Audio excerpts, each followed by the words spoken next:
प्राचीन काल की बात है। किसी राज्य में एक बड़ा प्रतापी और दानी राजा राज करता था। वह प्रत्येक गुरुवार को व्रत रखता एवं भूखे और गरीबों को दान देकर पुण्य प्राप्त करता था। परंतु यह बात उसकी रानी को अच्छी नहीं लगती थी। वह न तो व्रत करती थी, न ही किसी को एक भी पैसा दान में देती थी और राजा को भी ऐसा करने से मना करती थी। एक समय की बात है, राजा शिकार खेलने के लिए वन चले गए थे। घर पर रानी और दासी थी। उसी समय गुरु बृहस्पति देव साधु का रूप धारण कर राजा के दरवाजे पर भिक्षा मांगने आए। साधु ने जब रानी से भिक्षा मांगी तो वह कहने लगी, हे साधु महाराज, मैं इस दान और पुण्य से तंग आ गई हूँ। आप कोई ऐसा उपाय बताए जिससे कि सारा धन नष्ट हो जाए और मैं आराम से रह सकूं। बृहस्पति देव ने कहा, हे देवी, तुम बड़ी विचित्र हो। संतान और धन से कोई दुखी होता है। अगर अधिक धन है तो इसे शुभ कार्यों में लगाओ। कुंवारी कन्याओं का विवाह कराओ। विद्यालय और बाग बगीचे का निर्माण कराओ, जिससे तुम्हारे दोनों लोग सुधरे। परंतु साधु की इन बातों से रानी को खुशी नहीं हुई। उसने कहा कि मुझे ऐसे धन की आवश्यकता नहीं है जिसे मैं दान दूं और जिसे संभालने में मेरा सारा समय नष्ट हो जाए। तब साधु ने कहा, यदि तुम्हारी ऐसी इच्छा है तो मैं जैसा तुम्हें बताता हूँ तुम वैसा ही करना। गुरुवार के दिन तुम घर को गोबर से लोपना, अपने केशों को पीली मिट्टी से धोना, केशों को धोते समय स्नान करना, राजा से हजामत बनाने को कहना, भोजन में मांस मदिरा खाना, कपड़ा धोबी के यहाँ धुलने डालना। इस प्रकार 7 बृहस्पतिवार करने से तुम्हारा समस्त धन नष्ट हो जाएगा। इतना कहकर साधु सभी बृहस्पति देव अंतर्ध्यान हो गए। साधु के अनुसार कई बातों को पूरा करते हुए रानी को केवल 3 बृहस्पतिवार ही बीते थे कि उसकी समस्त धन संपत्ति नष्ट हो गई। भोजन के लिए राजा का परिवार तरसने लगा। तब एक दिन राजा ने रानी से बोला कि हे रानी, तुम यहीं रहो, मैं दूसरे देश को जाता हूँ, क्योंकि यहाँ पर सभी लोग मुझे जानते हैं, इसलिए मैं कोई छोटा कार्य नहीं कर सकता। ऐसा कहकर राजा परदेश चला गया। वहाँ वह जंगल से लकड़ी काट कर लाता और शहर में बेचता। इस तरह वह अपना जीवन व्यतीत करने लगा। इधर राजा के परदेश जाते ही रानी और दासी दुखी रहने लगी। एक बार जब रानी और दासी को 7 दिन तक बिना भोजन के रहना पड़ा तो रानी ने अपनी दासी से कहा, है दासी, पास ही के नगर में मेरी बहन रहती है। वह बड़ी धनवान है। तू उसके पास जा और कुछ ले आ ताकि थोड़ी बहुत गुजर बसर हो जाए। दासी रानी की बहन के पास गई।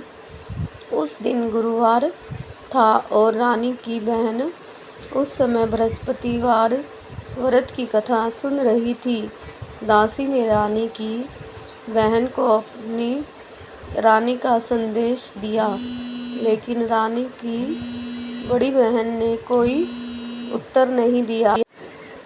जब दासी की बहन की बड़ी बहन ने कोई उत्तर नहीं दिया, जब दासी को रानी की बहन से कोई उत्तर नहीं मिला तो वह बहुत दुखी हुई और उसे क्रोध भी आया। दासी ने वापस आकर रानी को सारी बात बता दी। सुनकर रानी ने अपने भाग्य को कोसा। उधर रानी की बहन ने सोचा कि मेरी बहन की दासी आई थी, परंतु मैं उससे नहीं बोली, इससे वह बहुत दुखी हुई होगी। कथा सुनकर और पूजन समाप्त करके वह अपनी बहन के घर आई और कहने लगी, हे बहन, मैं बृहस्पतिवार का व्रत कर रही थी। तुम्हारी दासी मेरे घर आई थी, परंतु जब तक कथा होती है तब तक न तो उठते हैं न ही बोलते हैं। इसलिए मैं नहीं बोली। कहो दासी क्यों गई थी? रानी बोली, बहन तुमसे क्या छिपाऊं, हमारे घर में खाने तक को अनाज नहीं था। ऐसा कहते कहते रानी की आंखें भर आई।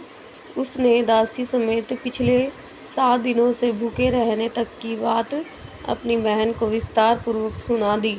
रानी की बहन बोली, देखो बहन, भगवान बृहस्पति देव सबकी मनोकामना को पूर्ण करते हैं। देखो शायद तुम्हारे घर में अनाज रखा हो। तो पहले तो रानी को विश्वास नहीं हुआ, पर बहन के आग्रह करने पर उसने अपनी दासी को अंदर भेजा तो उसे सचमुच अनाज से भरा एक घड़ा मिल गया। यह देखकर दासी को बड़ी हैरानी हुई। दासी रानी से कहने लगी, हे रानी, जब हमको भोजन नहीं मिलता तो हम व्रत ही तो करते हैं, इसलिए क्यों न इनसे व्रत और कथा की विधि पूछ ली जाए ताकि हम भी व्रत कर सकें। तब रानी ने अपनी बहन से बृहस्पतिवार व्रत के बारे में पूछा। उसकी बहन ने बताया, बृहस्पतिवार के व्रत में चने की दाल और मुनक्का से विष्णु भगवान को केले की जड़ में पूजन करे तथा दीपक जलाए, व्रत कथा सुने और पीला भोजन ही करे। इससे बृहस्पति देव प्रसन्न होते हैं। व्रत और पूजन विधि बताकर रानी की बहन अपने घर को लौट गई। 7 दिन के बाद जब गुरुवार आया तो रानी और दासी ने व्रत रखा। गुड़साल में जाकर चना और गुड़ लेकर आई। फिर उससे केले की जड़ तथा विष्णु भगवान का पूजन किया। अब पीला भोजन कहाँ से आए, इस बात को लेकर दोनों बहुत दुखी थे। चूँकि उन्होंने व्रत रखा था, इसलिए बृहस्पति देव उनसे प्रसन्न थे। इसलिए वे एक साधारण व्यक्ति का रूप धारण कर 2 थालों में सुंदर पीला भोजन दासी को दे गए। भोजन पाकर दासी प्रसन्न हुई और फिर रानी के साथ मिलकर भोजन ग्रहण किया। उसके बाद वे सभी गुरुवार को व्रत और पूजन करने लगी। बृहस्पति भगवान की कृपा से उनके पास फिर से धन संपत्ति आ गई, परंतु रानी फिर से पहले की तरह आलस्य करने लगी। तब दासी बोली, देखो रानी, तुम पहले भी इस प्रकार आलस्य करती थी। तुम्हें धन रखने में कष्ट होता था, इस कारण सभी धन नष्ट हो गया। और अब जब भगवान बृहस्पति देव की कृपा से धन मिला है तो तुम्हें फिर से आलस्य होता है। उसकी बहन ने बताया, बृहस्पतिवार के व्रत में चने की दाल और मुनक्का से विष्णु भगवान का केले की जड़ में पूजन करें तथा दीपक जलाए, व्रत कथा सुने और पीला भोजन ही करे। इससे बृहस्पति देव प्रसन्न होते हैं। व्रत और पूजन विधि बताकर रानी की बहन अपने घर को लौट गई। 7 दिन के बाद जब गुरुवार आया तो रानी और दासी ने व्रत रखा। गुड़साल में जाकर चना और गुड़ लेकर आई। फिर उससे केले की जड़ तथा विष्णु भगवान का पूजन किया। अब पीला भोजन कहाँ से आए, इस बात को लेकर दोनों बहुत दुखी थे।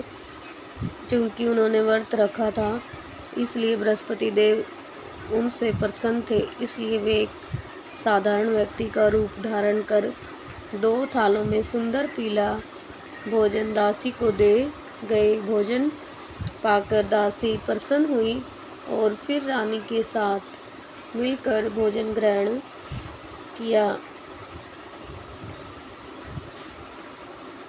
उसके बाद वे सभी गुरुवार को व्रत और पूजन करने लगी।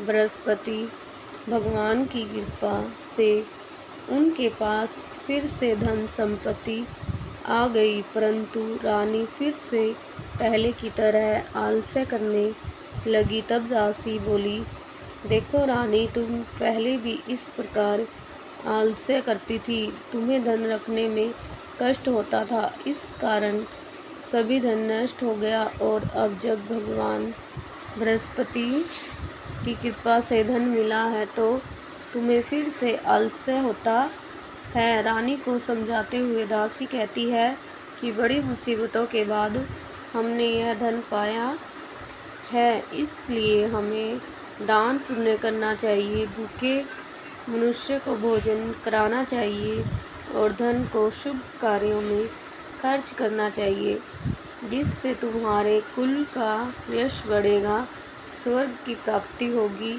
और पितृ प्रसन्न होंगे।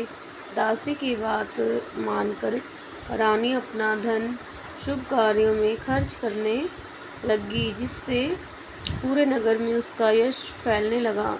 बृहस्पतिवार व्रत कथा के बाद श्रद्धा के साथ आरती की जानी चाहिए। इसके बाद प्रसाद बांटकर उसे ग्रहण करना चाहिए।